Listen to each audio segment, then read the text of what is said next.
Tonight, Obamacare's staying power, hunters against climate change, and another gross R. Kelly scandal.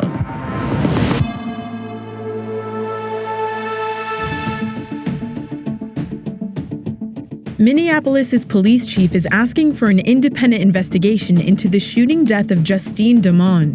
The 40-year-old Australian yoga teacher called 911 on Saturday night after hearing a sound in the alley near her house. 2 officers responded, and one of them shot and killed Damon. Neither of the responding officers had turned on their body cameras.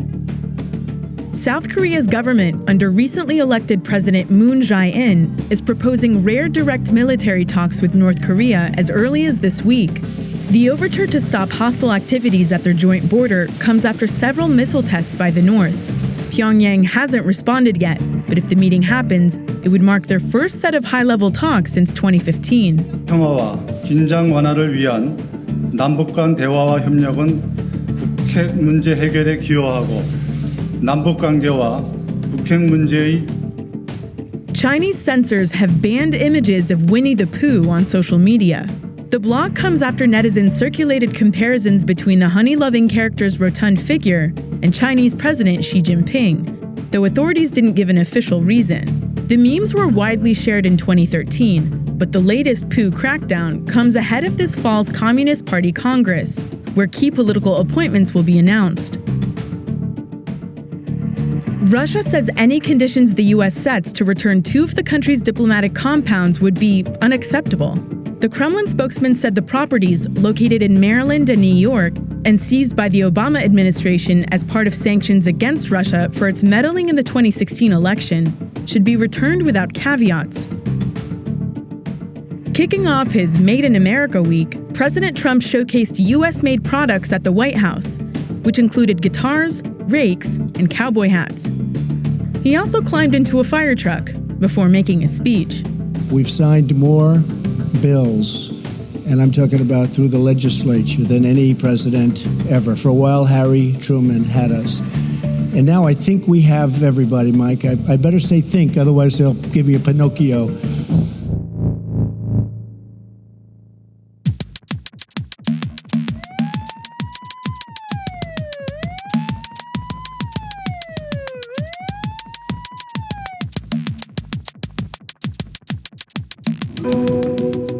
In the Senate, the healthcare vote is on hold, again. On Saturday, Majority Leader Mitch McConnell announced a delay because Arizona Senator John McCain had to have a small blood clot removed from above his eye. His recovery is expected to take at least a week, and Republicans, the Senate, and the country will wait for him to come back to the Hill because that's how close the healthcare vote is. President Obama dealt with something similar back in 2009 when he was trying to get the Affordable Care Act through Congress. The very old and very frail Senator Robert Byrd had to be wheeled in to cast multiple key votes for the bill. This time, 2 Republicans are already firm no votes, and that means every other Republican has to vote yes, or else McConnell's bill and the Republican promise to repeal and replace Obamacare will collapse. And in the meantime, the Republican case is getting tougher.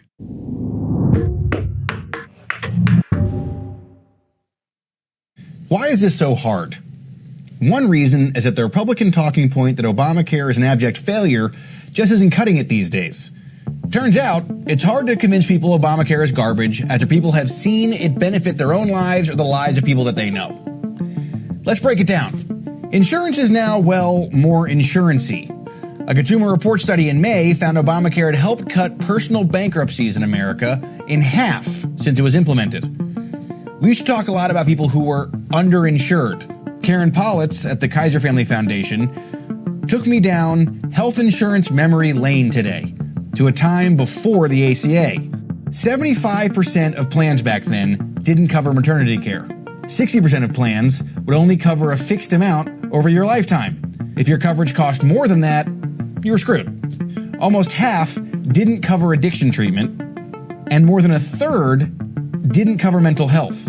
Now, the vast majority of insurance plans have none of those coverage holes. So that's a real personal economic impact from Obamacare.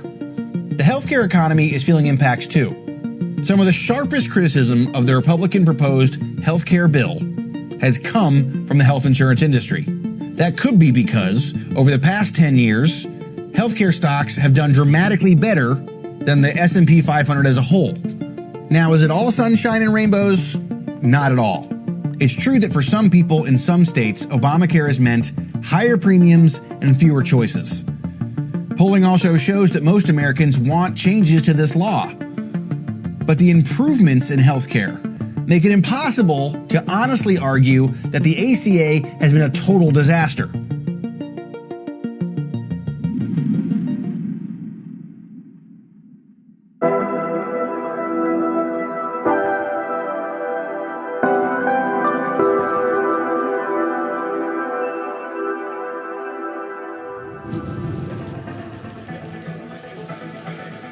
The UK's Brexit Secretary David Davis met his counterpart Michel Barnier in Brussels today to resume haggling over Britain's departure. For us, it's incredibly important we now make good progress, and now it's time to get down to work and make this a successful negotiation. So far, the negotiations have been sluggish and testy, especially arguments over the rights of European citizens in the UK after Brexit, and the amount the UK will pay to cover the costs of obligations it's already signed up for. When negotiators finally have a deal in place, EU lawmakers, MEPs, will have to vote to ratify it. And many of those from the remaining 27 countries are in no mood for compromise.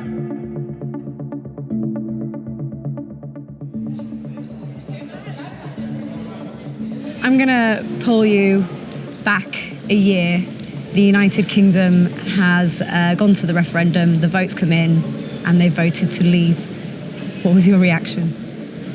Well, first of all, disappointment. After they decided to leave, the biggest search on Google was, what is the EU actually? I'm just disappointed that's the main feeling, that we couldn't have had this honest debate earlier. And then, of course, the British people make up their minds. It's up to them. I mean, this is such a grave decision for the UK, but also for the European Union. It sent really shockwaves, I think, throughout Europe. And I'm very, very disappointed. And I still haven't gotten over it, so to say, a year later, that they're really leaving. I mean, imagine they're really going to leave. But there must be lessons to be learned, surely. Yeah. If there are people who are saying, actually, we want to reclaim our sovereignty, we don't like the amount of laws that are being drawn up here in Brussels, and they voted against it. It's not perfect, that's for sure. The situation now is also in the hand of UK, and you can see that they don't know how to do it and how they're going to handle this crazy situation in which they have put their people. And we all feared at that time that this would open the door for other exits. The wrong reaction would be, okay, we defeated populism, or we've defeated the extreme right or the extreme left, and the problem is solved now. No, I hope that the conclusion here is not, okay, now the pain in the ass has gone, sorry my undiplomatic language, but, to some the UK was. I mean, it's important that we hopefully do a deal with the UK, but the interests of the 27, from our perspective, is now much more important. And we put at the top of our list, and indeed we might disagree on a number of economic things, but we put on the top of the list, all of us, the rights of EU citizens in the UK. So Britain's Foreign Secretary has said that the EU can go whistle for his words, extortionate divorce bill. I think to go whistle is an entirely appropriate expression. But it's not an extortionate divorce we want. We want a fair deal. We didn't vote in favor of the exit. The only thing the UK or the EU negotiator is saying is we didn't want Brexit, but we're ready to negotiate. The UK wanted Brexit, but has been very, very chaotic in actually signaling what they want. So let's get to work. Do you think that at the moment the United Kingdom are on course for getting a deal? It's going to be very, very difficult because, I mean, they wasted so much time for finally agreeing what they actually want because no one knew that. And they still don't know. And then they did an election, wasting many more precious months. So we're now 2017 already. So like a year has passed. And the idea is to have a divorce arrangement agreed on, and then also a new trade agreement. And if we look at trade agreements, they take usually years to negotiate. So let's say there's been some negotiations and some form of deal is put forward to the members of parliament, including yourself, 751 of them. What would make you vote no? Are there any red lines? Issue of the citizens' rights, absolutely. That would go for all three of us, I'm quite sure. That's the red line, the first red line. And then there are some more, if I read between the lines correctly. It's really interesting. Three, different parties, different countries, all very unified when it comes to Brexit. Yes, but here we stand united on the issue of the citizens. Let's fight for them first.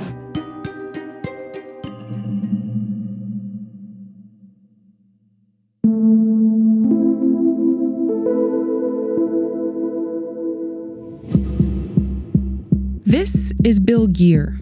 For 4 decades, he's been working on wildlife conservation, both in Utah and in Montana, where he's lived for the past 30 years. So when he retired 4 years ago, he could have taken a step back. Can we do some sound check now? Instead, he embarked on an ambitious self-funded project to travel the Northwest giving climate change presentations to an important voting population, hunters and anglers. Thank you for being here, and without further ado, I'd like to invite up Bill Geer. So far, he's driven tens of thousands of miles and spoken to 43 clubs. We get to vote in elections. We get to discuss things in town square or on TV. We get to call things fake news if we want to. We get to debate whether or not we think climate change is real. Fish and wildlife don't have that. In the U.S., 42% of hunters and anglers identify as Republicans, and conservative Republicans are more than 5 times less likely than liberal Democrats to believe that climate change is caused by humans. But Bill, who was a delegate for Bernie Sanders in the last election, thinks he can change that. I'm not going to ask you to sign a letter or call a congressman. I'm asking you to think for yourself. If you can do that, it'll be worthwhile. Where is your favorite place on earth? If you're like me, Montana's pretty hard to beat. Bill's presentations consist of videos he makes himself with help from a small team of volunteers. He says he prefers them to PowerPoints because using videos prevents interruptions by climate deniers. It's time. While no one has all the answers to climate change, we all know we're dealing with a rapidly changing world. Why did you guys come here tonight? I wasn't familiar with Bill, so I was curious what he had to say. And I thought his videos that he gave tonight were pretty informative and kind of scary, to be honest.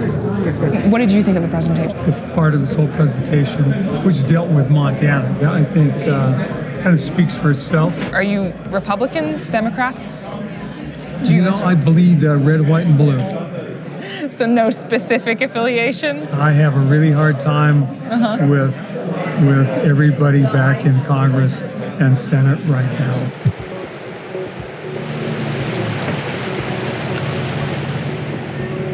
Hellgate Hunters and Anglers was one of the clubs that attended Bill's latest presentation. We spoke with their president, Kit Fisher, about Bill's approach. When Bill talks about climate change to people like your club, do you think that it helps that he's the kind of guy that you want to go fishing with? Yeah, you got to be one of the tribe. A climate organization could not walk into Hellgate Hunters and Anglers and say, hey, I want to sit down and tell you guys about climate change. Yeah, why not? That's not because they won't be able to get 10 minutes at a meeting. When you have one of your peers come in who can say, I'm not here to sell you on something, but if you looked even 25 years ago, conservation was not a partisan issue. And in recent years, it has become more and more partisan as some of these big issues have popped up. This isn't just some retired guy's pet project. Back when Bill worked for the National Fish and Wildlife Foundation, appealing to hunters and anglers to effect political change was one of his strategies. And it got real results. How many acres were you able to protect? Over 2 million acres. When Bill talks to hunting clubs, he makes a point of telling them that he's not here to make them lobby Congress or sign a petition. But that's only sort of true. You, by going to these various hunters clubs, you're essentially changing the minds of a very, very important voting population in Montana. That's correct. Is that by design? Are you trying to do that? Yes. Yeah? Except I have to do it in stages. I have to provide factual information so they can feel like they're better informed, then come back and take the next step. And eventually get to, I need to sign a letter or call your congressman that's down the road. You're retired. Yes, I am. What, are you spending your retirement fund on this or your savings on this? Yes, I am. Why would you do that? I have 11 grandkids. The world we're going to live in is going to be a living hell, quite frankly. That's why. It's not just us in our lifetime. The changes are coming faster than they ever thought they would. I can't bear the thought that what I'm doing is ignoring all that. And I love hunting and fishing.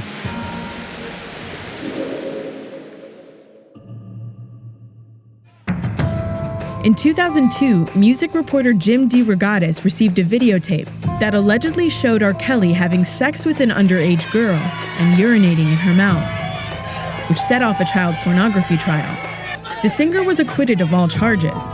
Now, 15 years later, DeRogatis has published a lengthy report on BuzzFeed that claims R. Kelly is running a cult in which young women are being emotionally and sexually manipulated. Dexter Thomas has more. According to the article, Robert Sylvester Kelly is keeping several young women in isolation from the outside world and essentially is controlling every aspect of their lives. He allegedly tells them when they can bathe, who they're allowed to talk to, and even dictates how they're supposed to have sex with him. If they break any of his rules, they're punished. The parents of the young women have gone to the police, but the police aren't able to do much about it.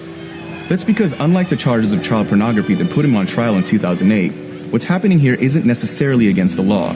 Everyone involved is above the age of consent, and the women themselves have said that they're fine. I talked to Richard Devine, former Cook County State Attorney who was involved in the 2008 case. In our situation, the child pornography was appropriate because the individual woman was underage. At least as far as I understand it from the article, all the young ladies involved are of adult age or age of consent. Frankly, would be very significant to have the women themselves be willing to cooperate in order to see if there's anything there. In an email, R. Kelly's lawyer told us that he is both alarmed and disturbed at the recent revelations, and that R. Kelly unequivocally denies such allegations.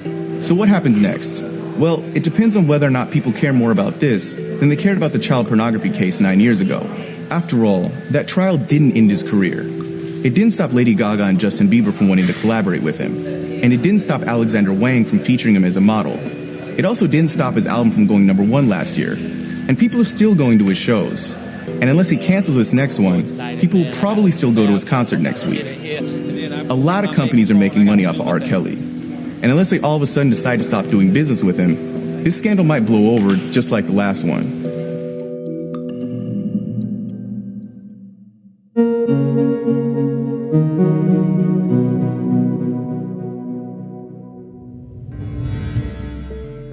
This past spring, Sarah Bond found herself at the center of an unexpected controversy.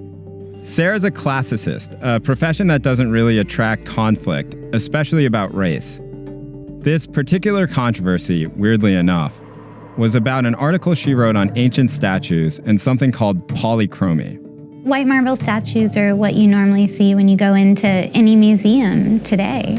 They're really mostly what is presented to the public either in movies or in video games or in museums. But we know, particularly from a lot of digital technologies, that polychromy was something that was quite common. Polychromy is an academic term that just means lots of paint. Over the past 30 or so years, scientific and imaging advances have made it possible to know that this archer, sculpted around 500 BCE, actually looked like this. Sarah's argument was about skin color. Paintings from ancient Rome and Greece show a wide variety of skin tones that reflected a multi-ethnic society. So why are these statues always presented in bare marble? The belief that Romans are white people is something that's widespread. Julius Caesar oftentimes gets depicted as a pretty white guy, when in fact he probably had a much darker Mediterranean skin tone. The image of these ancient societies as mostly white can be traced back to an 18th century scholar named Johann Winkelmann, who was fixated on the purity of white marble. There is no monolithic skin tone for the entirety of the Mediterranean. You have people that are from North Africa, people that are from what is modern-day Nigeria and Ethiopia that are intermixed. For centuries, nobody questioned any of this. And now, the work of figuring out what these statues actually looked like fall to people like Rachel Sabino, a conservator at the Art Institute of Chicago. This pigment in here we analyzed, and it is red lead, so we know certainly that this whole sweep of drapery was more than likely a maroony color. As for the skin tones, that's always the question, because those are some of the more fugitive types of pigments. They don't last the longest. And we're not always sure if they were meant to be somewhat ephemeral looking or if they were meant to be these flat monochromes. To Sarah, the paint on these statues challenges the belief that the Western world was built by white emperors, white scribes, and white artisans who created white statues. What you're describing is this sort of normalization of white marble. What effect do you think that that's had in terms of building out standards of beauty in the Western world? So I think that Western civilization is itself a cultural construction, something that has been reused to argue for the superiority of Europeans and for Western civilization, and thus to connect the U.S. to Europe in this cultural heritage. Sarah and a growing number of classicists believe that polychrome statues should come with some cards, display, or even overlaid projection that would show how they originally looked. There's resistance to any sort of alteration in something that's been perceived as an art historical standard, even the Sistine Chapel ceiling. So there are going to be people who are attached to the idea that these things were white. It's something that was transmitted to us because paint gets rubbed away, but at the same time, it's not something that is a reality. It's a fiction that we really like telling ourselves.